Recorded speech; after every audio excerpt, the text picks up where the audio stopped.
I would argue that the most serious threat to the United States is not someone hiding in a cave in Afghanistan or Pakistan, but our own fiscal irresponsibility.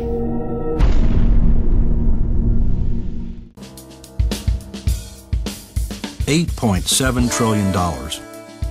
Just how much money is that?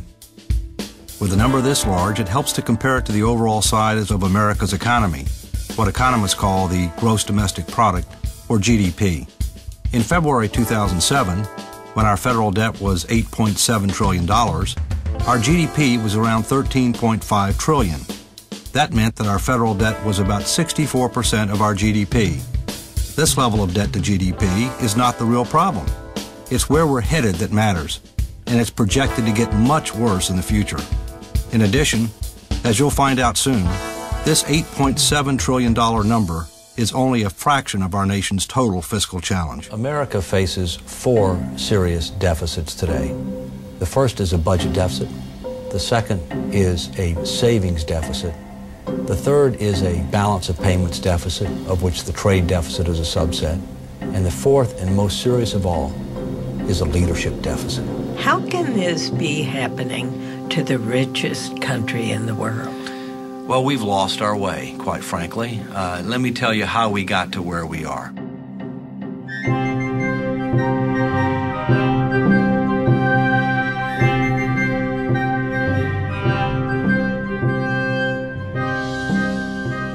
Today's federal debt is the sum of all of our annual budget deficits and surpluses going back to the beginning of our federal government. Our war for independence created much of our early debt, and by March 4th, 1789, the first day of our federal government, our national debt was $75 million, which was about 40% of our economy. This terrified our founding fathers, and they acted quickly to pay it down.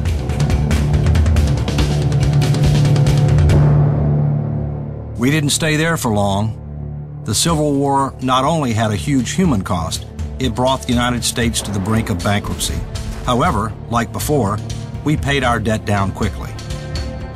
In 1913, the Federal Reserve System was created to help manage the nation's money supply and to oversee national banks. That year was also the birth of the modern income tax. World War I was supposed to be the war to end all wars.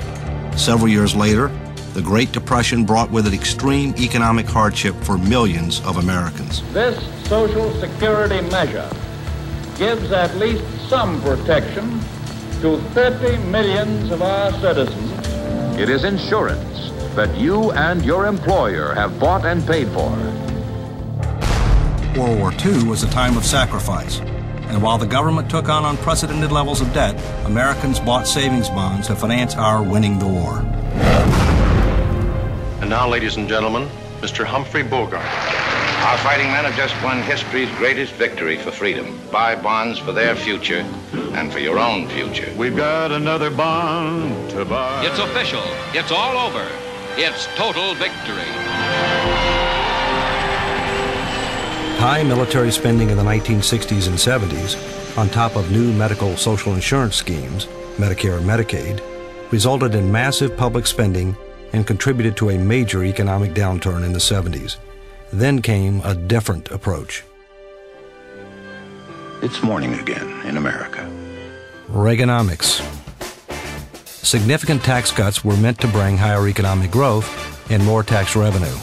Let me just give you a difference that I have with Governor Reagan on taxes. It is what I call a voodoo economic policy. For decades, we have piled deficit upon deficit, mortgaging our future and our children's future for the temporary convenience of the present. Read my lips.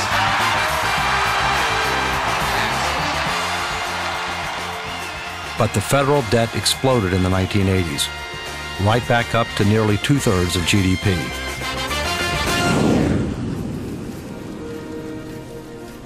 A fundamental shift had occurred. America was becoming addicted to debt. Never before in our history had so much debt been created during an era of relative peace and prosperity.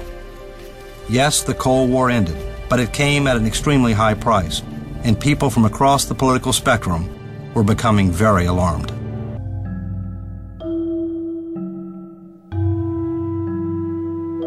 In the last 40 years, the U.S. has had 35 budget deficits and only 5 budget surpluses. And there have been large annual surpluses in our Social Security program for years. These surpluses are spent every year to help pay other bills in the federal government. Without the Social Security surpluses, our real track record on deficits looks a whole lot worse. In less than 10 years, Social Security will be paying out more than it takes in, and it will only get worse as baby boomers retire in larger and larger numbers. By 2017, Social Security will not be helping to reduce America's overall deficit, it will be adding to it. Rising health care costs for over 65s and other federal spending that lies ahead will only make this situation worse.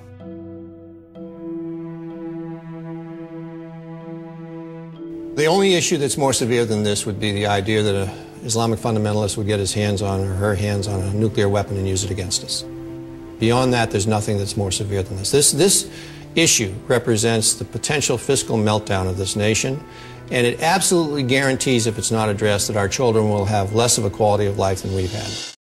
Our federal financial problem is worse today than it was in 1992, but back then the media, business leaders, along with Ross Perot and Paul Tsongas, made fiscal responsibility a key issue during the presidential campaign.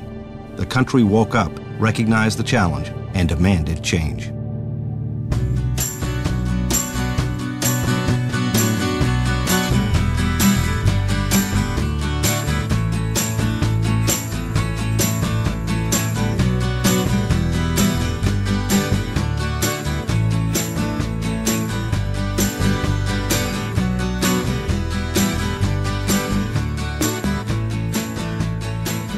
We come here today, Democrats and Republicans, to celebrate a true milestone for our nation.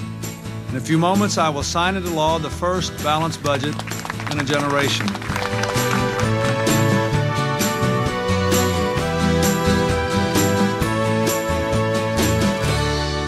I left Treasury in July of 1999.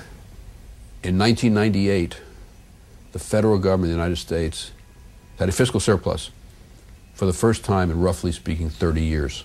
And the projections forward, based on the fiscal policies then in place, were for continued surpluses for long, long into the future. And I thought that what had happened, well, I'm going to say what I thought.